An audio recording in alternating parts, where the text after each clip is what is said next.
Mr. Don DeBar is an activist and political commentator with me now live from New York. Let's get his comments on the situation. Mr. DeBar, welcome to the Top 5. Now, how should we be assessing this move by Israel? The second strike now, what we're seeing on the surface is Israel saying that we wanted to stop missiles from getting into the hands of Hezbollah.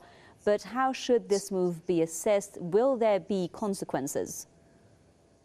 Well, there are always consequences to every act of war that happens within the context of a headline at Haaretz, the Israeli newspaper, that Lawrence Wilkinson, who was the senior aide to Colin Powell, says that Israel may have carried out false flag attacks in Syria, the chemical weapons attack that we've supposedly heard so much about.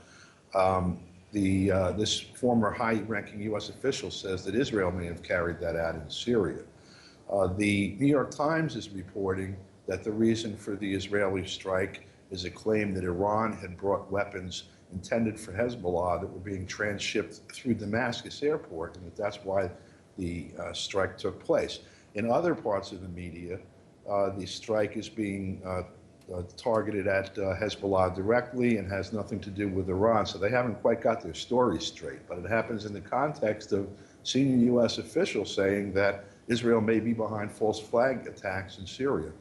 And it's also been interpreted by some, Mr. DeBar, as a move by Israel to ease the Western intervention, so to speak, in the case of Syria. Do you think that is the case? It may well be.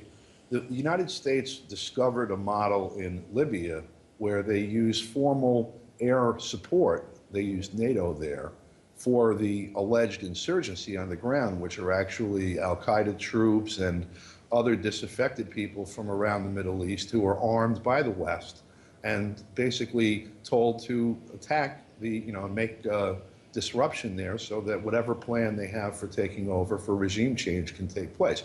They were successful in Libya.